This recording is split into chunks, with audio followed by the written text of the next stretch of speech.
শীতকালে ঠান্ডা কাশি থেকে বাঁচতে নিয়মিত 2টি খাবার খান, জীবনেও আপনার ঠান্ডা কাশি হবে না। আর যাদের ঠান্ডা কাশি অলরেডি হয়ে গেছে, আপনারাও খাবারগুলা নিয়মিত প্রতিদিন খান, ইনশাআল্লাহ আপনি সুস্থ হয়ে যাবেন। কারণ হাদিসের মধ্যে আল্লাহ রসুল সাল্লাল্লাহু আলাইহি ওয়াসাল্লাম গ্যারান্টি দিয়েছেন। প্রিয় দিনদার ইমানদার মুসলিম ভাই ও বোন, ইসলাম হচ্ছে আল্লাহ পাক রব্বুল আলামিনের কাছে একমাত্র পছন্দনীয় গ্রহণযোগ্য ধর্ম। গোটা দুনিয়াতে যত ধর্ম আছে, কোনো ধর্ম আল্লাহর কাছে পছন্দনীয় নয়। রব্বুল আলামিন বলেন, ইন্নাদ-দীনা ইনদাল্লাহিল ইসলাম, কেবলমাত্র ইসলাম হচ্ছে মহান আল্লাহ রব্বুল ইজ্জতুল জালালের কাছে গ্রহণযোগ্য ধর্ম। প্রিয় মুসলিম ভাই ও বোন, শীতকাল হচ্ছে মুমিনদের জন্য ইবাদতের মৌসুম, শ্রেষ্ঠ সময়। কারণ ঈমানদার যারা, মুত্তাকি যারা, শীতকালে ঠান্ডা পানি দিয়ে ওযু করে ইবাদতের মধ্যে শামিল হয়। আর রব্বুল আলামিন ফেরেশতাদেরকে ডেকে ডেকে বলেন, বান্দা দেখো, এই প্রচণ্ড শীতের মধ্যে দুনিয়ার কোনো লোভের জন্য নয়, টাকা পয়সার জন্য নয়, আমি আল্লাহকে রাজি খুশি করার জন্যে ঠান্ডা পানি দিয়ে ওযু করে করে পুরুষ যারা মসজিদের জামাতে চলে যায় আর মহিলারা ঘরের মধ্যে নামাজ পড়ে, আমি আল্লাহ রাব্বুল আলামিন যেন একমাত্র রাজি খুশি থাকি, এর জন্য এত কষ্ট করে। ফেরেশতারা তোমরা সাক্ষী থাকো, আমি রব্বুল আলামিন আমার বান্দা বান্দীদেরকে ক্ষমা করে দিলাম। সুবহানাল্লাহি ওয়া বিহামদিহি। ঈমানদারের জন্য সর্বশ্রেষ্ঠ মৌসুম হচ্ছে শীতের মৌসুম। প্রিয় দিনদার ইমানদার মুসলিম ভাই ও বোন, আল্লাহ রাব্বুল আলামিন মানুষদেরকে মায়া করে সৃষ্টি করলেন। আল্লাহ তাআলা পৃথিবী সৃষ্টি করার পরে জিন জাতিদেরকে আল্লাহ রাব্বুল আলামিন সৃষ্টি করলেন। জিনেরা প্রথমত আল্লাহ তাআলার ইবাদত করতে শুরু করল। যত দিন যায় তাদের অবাধ্যতা বেড়ে গেছে, সীমালঙ্ঘন করতে শুরু করলো। আল্লাহ রাব্বুল আলামিন খুব রাগ করলেন, গুসা করলেন। ফেরেশতাদেরকে নির্দেশ দিলেন, ফেরেশতারা প্রত্যেকটা জিনকে তোমরা বিলীন করে দাও, প্রত্যেকটা জিনকে তোমরা মেরে ফেলো। সব জিনদেরকে ধ্বংস করে দেওয়া হলো। শুধুমাত্র একজন জিন বাকি ছিল, যিনি এখনও আছেন, যার নাম হচ্ছে ইবলিস শয়তান। ইবলিস শয়তান আমাদের প্রকাশ্য শত্রু।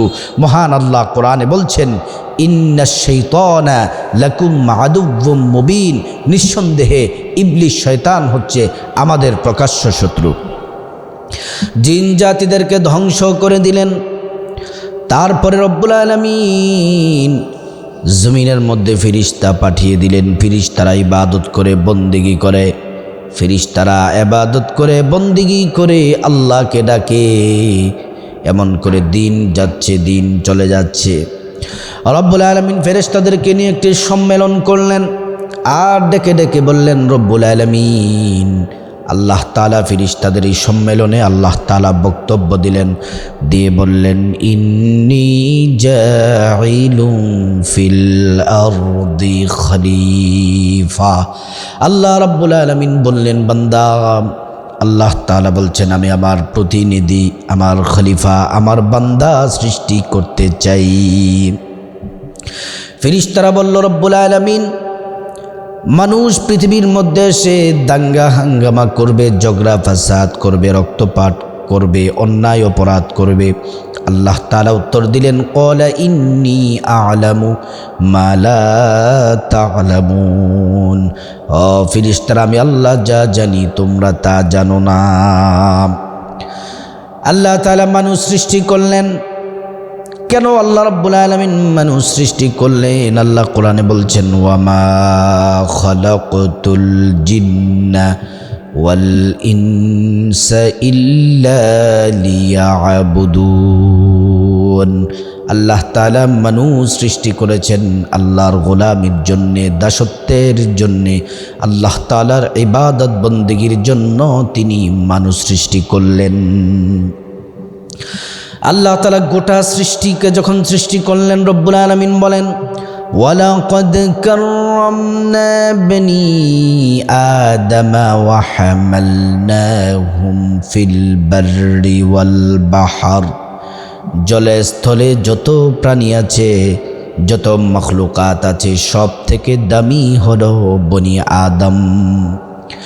রব্বুল আলামিন অন্য জায়গায় বলেন, আল্লাযী খালাকাকা ফাসাওয়াকা ফাআদালাক ফি আইয়ি সূরাতিন মা শাআ রাক্কাবাক। আল্লাহ তাআলা বললেন, ও দুনিয়ার মানুষ, আমি তোমাদেরকে সুষম সুবিন্যস্তভাবে সামঞ্জস্যপূর্ণ করে সুন্দর গঠনে আমি আল্লাহ তোমাদেরকে সৃষ্টি করলাম। প্রিয় ভাইয়েরা আমার, মুসলিম মহিলা মা বোনেরা, আল্লাহ রাব্বুল আলামিন তারপরে বলেন, ফি আইয়ি সূরাতিন মা শাআ রাক্কাবাক। আল্লাহ তাআলা বান্দাবান্দির চেহারা যেমন চেয়েছেন, আল্লাহ রাব্বুল আলামিন নিজে যেমন পছন্দ করেছেন, তেমন সুন্দর আকৃতি, সুন্দর চেহারা আল্লাহ নিজ হাতে সৃষ্টি করলেন। আল্লাহু আকবার। প্রিয় দিনদার ইমানদার মুসলিম ভাই ও বোন, আল্লাহ রাব্বুল আলামিন এত মায়া করে বান্দা সৃষ্টি করলেন আল্লাহ তাআলার ইবাদত বন্দেগী করার জন্য, আল্লাহর প্রতি ভরসা রাখার জন্য। আল্লাহ তাআলা বললেন, ওয়া আলা রাব্বিহিম ইয়াতাওয়াক্কালুন। রহমানের বান্দা তো তারা যারা রব্বুল আলামিনের উপর পরিপূর্ণ ভরসা রাখে। আল্লাহ রাব্বুল আলামিন মানুষ সৃষ্টি করলেন মানুষের কল্যাণের জন্য, মানুষ যেন সঠিক পথ যেন পেয়ে যায়, সঠিক রাস্তা যেন পেয়ে যায়। আল্লাহ রাব্বুল আলামিন সেজন্য কোরআনুল কারীম রাসূলুল্লাহ সাল্লাল্লাহু আলাইহি ওয়াসাল্লামের উপর নাজিল করলেন। যে কোনো মানুষ কোরআনের কাছে আসবে, হিদায়াত পেয়ে যাবে। আল্লাহ তাআলা বললেন, শাহরু রমাদানাল্লাযী উনজিলা ফীহিল কুরআন হুদাল লিন্নাসি ওয়া বাইয়িনাতিম মিনাল হুদা ওয়াল ফুরকান। রব্বুল আলামিন বললেন, ও দুনিয়ার মানুষ, কোরআন দিয়েছি প্রত্যেকটা মানুষের জন্য কল্যাণ, হিদায়াতের জন্য। কোরআন মানুষদেরকে হিদায়াতের দিকে নিয়ে যাবে। হিদায়াতের জন্য কোরআনটাকে পাঠালাম। এই কোরআনের মধ্যে আল্লাহ রাব্বুল আলামিন সব বিষয় তুলে ধরেছেন। আল্লাহ তাআলা কোরআনে বললেন, ওয়া নাযালনা আলাইকাল কিতাব তিবয়ানাল লিকুল্লি শাইইন ওয়া হুদাও। আল্লাহ রাব্বুল আলামিন বললেন, কোরআনুল কারীমে আমি আল্লাহ তাআলা সব বিষয় আমি আল্লাহ তাআলা উল্লেখ করে দিলাম। সব সমস্যার সমাধান দিতে পারে আল কোরআন। যত রোগ আছে সমস্ত রোগের শিফা হচ্ছে কোরআনুল কারীম। আল্লাহ রাব্বুল আলামিন কোরআনে বলছেন, কুল হুয়া লিল্লাযীনা আমানু হুদাও ওয়া শিফা। কোরআন হলো মুমিনদের জন্য শিফা এবং হিদায়াত। এই কোরআন যারা পড়বে, কোরআন যারা মানবে, আল্লাহ রাব্বুল আলামিন তাদের প্রতি রহমত নাজিল করবেন। প্রিয় দিনদার ইমানদার মুসলিম ভাই বোন, ভালো করে খেয়াল করুন, মনোযোগ দিয়ে শুনুন। কোরআনুল কারীমের একটি সূরা আছে, যে সূরার নাম সূরাতুল ফাতিহা। সূরাতুল ফাতিহার অনেকগুলা নাম আছে, এর মধ্য থেকে একটি নাম হলো সূরাতুশ শিফা, রোগ মুক্তির সূরা। আমার ভাইয়েরা, শীতকাল, এই শীতকালে ঠান্ডা, কাশি, জ্বর এটা একটি কমন রোগ, সাধারণ আমাদের জন্য রোগ। কিন্তু আপনি যদি ঠান্ডা, কাশি, জ্বর থেকে যদি বাঁচতে চান, শীতকালে দুইটি খাবার খাবেন। এই দুইটি খাবার যদি খেতে পারেন, আল্লাহ রাব্বুল আলামিন ঠান্ডা, কাশি থেকে আপনাদেরকে হেফাজত করবেন। ঠান্ডা, কাশি হবে না, ঠান্ডা, কাশি থেকে আল্লাহ তাআলা হেফাজত করবেন। এক নাম্বার খাবার হলো, মনোযোগ দিয়ে শুনুন, এক নাম্বার খাবার হলো এক চিমটি অথবা ছোট্ট চামচ দিয়ে এক চামচ, এই যে চা নাড়াচাড়া করার যেই চামচ আছে, সেই চা চামচ দিয়ে, ছোট্ট চামচ দিয়ে 1 চামচ কালো জিরা নেবেন। কালো জিরাটা যেন পরিষ্কার পরিচ্ছন্ন থাকে। একটি সুতি কাপড় নেবেন, সুতি কাপড়, ওই সুতি কাপড়ের মধ্যে নেবেন, সুতি কাপড়ের মধ্যে নিয়ে সুতি কাপড়টা হাতের তালুর মধ্যে বিছিয়ে দিবেন। ওই সুতি কাপড়ের উপর 1 চিমটি কালো জিরা দিয়ে দিবেন। তারপরে বৃদ্ধাঙ্গুল দিয়ে কালো জিরাটা ভালো করে বৃদ্ধাঙ্গুল দিয়ে পিষবেন, আর সূরাতুল ফাতিহা পড়বেন। আউযু বিল্লাহ বিসমিল্লাহ সহ সূরাতুল ফাতিহা 7 বার পড়বেন, আর কালো জিরার মধ্যে ফু দিবেন। ভালো করে পিষতে থাকবেন, আর সূরা ফাতিহা 7 বার পড়তে পড়তে 1 বার পড়বেন, 1 বার ফু দিবেন। এমন করে করে 7 বার পড়বেন, 7 বার ফু দিবেন। তারপরে 1 বার দুরূদ শরীফ পড়বেন, দুরূদ ইব্রাহিম নামাজের যে দুরূদ আছে। তারপর ফু দিয়ে এই যে আপনার সুতি কাপড়টা আপনি পেঁচিয়ে নেবেন। সুতি কাপড়ের উপর তো কালো জিরা ছিল, সুতি কাপড়টা ভালো করে পেঁচিয়ে নেবেন। পেঁচিয়ে 1 নাক বন্ধ করবেন, আর 1 নাক দিয়ে নিঃশ্বাস নেবেন, নস্যি টান দিবেন, কয়েকবার দিবেন। তারপরে এই নাকের ছিদ্র হাত দিয়ে বন্ধ করবেন। তারপরে এই কালো জিরা সুতি কাপড় থেকে এই ছিদ্র দিয়ে তারপর নস্যি নেবেন। এমন করে কয়েকবার করবেন, প্রতিদিন এই কাজটি করবেন। করার পরে তারপরে সুতি কাপড়ের মধ্যে যেই কালো জিরা, ওই কালো জিরাটা চিবিয়ে খেয়ে ফেলবেন, চিবিয়ে খেয়ে ফেলবেন। এই হচ্ছে 1 নাম্বার। আমার মুসলমান ভাইরা, সূরাতুল ফাতিহা হচ্ছে রোগ মুক্তির সূরা, আর কালো জিরা হচ্ছে সকল রোগের মহা ঔষধ।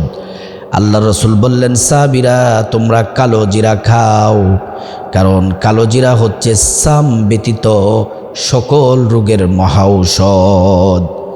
সাহাবীরা জিজ্ঞেস করলেন, ইয়া রাসূলুল্লাহ, ইয়া হাবিবাল্লাহ, ওগো আল্লাহর নবী, সাম মানে কি? সাম তো আমরা বুঝতে পারি না। আল্লাহর নবী সাল্লাল্লাহু আলাইহি ওয়াসাল্লাম বলেন, সাম অর্থ হচ্ছে মৃত্যু। সাম অর্থ হচ্ছে মৃত্যুবরণ করা।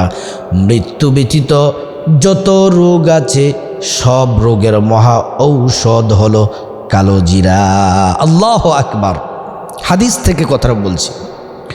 প্রিয় ভাইয়েরা আমার, যেই নিয়মটা বললাম ভালো করে শুনে নিয়মটি সঠিকভাবে পালন করবেন। দ্বিতীয় নাম্বার, যে খাবারটি খাবেন, প্রতিদিন সকালবেলা কুসুম গরম পানির মধ্যে আপনার 1 চায়ের কাপ অথবা 1 গ্লাস পানি নেবেন, কুসুম গরম পানি। সেখানে 1 চামচ অথবা 2-3 চামচ মধু দিবেন, খাঁটি মধু দিয়ে নাড়াচাড়া করে ওই পানিটা খেয়ে নেবেন। আল্লাহর নবী সাল্লাল্লাহু আলাইহি ওয়াসাল্লাম বলেন, যারা মধু পান করে এটা বড়ই উপকারী, এটা মুমিনদের জন্য শিফা, বরং উপকারী। আল্লাহর নবী সাল্লাল্লাহু আলাইহি ওয়াসাল্লাম আরো বলেন, মধুটা এতটাই উপকারী, আমার কোনো উম্মত যদি মধু পান করে তাহলে এই মধুটা তার শরীরের জন্য রোগ প্রতিরোধ ক্ষমতা বৃদ্ধি করে, রোগ প্রতিরোধ ক্ষমতা বৃদ্ধি করে। কালো জিরা আপনাকে সুস্থ করবে, আর এই মধু আপনার রোগ প্রতিরোধ ক্ষমতা বৃদ্ধি করে। প্রিয় ভাইয়েরা আমার, এই মধুটা কিভাবে আল্লাহ পাক সৃষ্টি করেন সংক্ষেপে বলি, শুনলে অবাক হবেন। মৌমাছি যখন ফুল থেকে ঘ্রাণ নিয়ে সকালে বের হয়, সন্ধ্যার সময় ফুলের ঘ্রাণ নিয়ে যখন বাসায় চলে আসে, মৌমাছির প্রধান হলেন রানী, মৌমাছি রানী। রানী নির্দেশ দেন, মৌমাছিরা সবাই একত্রিত হও। একত্রিত হওয়ার পরে আল্লাহর নবী সাল্লাল্লাহু আলাইহি ওয়াসাল্লামের প্রতি দুরূদ পড়েন। একবার দুরূদ পড়ার সাথে সাথে সমস্ত ফুলের ঘ্রাণগুলা মধুতে পরিণত হয়ে যায়। আল্লাহু আকবার। প্রিয় দিনদার ইমানদার মুসলিম ভাই ও বোন, এই শীতকালে নিয়মিত 2টি খাবার খান। ঠান্ডা কাশি ইনশাআল্লাহ কখনোই হবে না। আর যাদের ঠান্ডা কাশি আছে দ্রুত সুস্থ হয়ে যাবেন। এটা প্রতিদিন যদি খাবারগুলো যদি খেতে পারেন, আল্লাহ তাআলা আমাদের সবাইকে সুস্থ রাখুন, ঈমানের সাথে রাখুন। আল্লাহ তাআলা আমাদের সবাইকে কবুল করুন।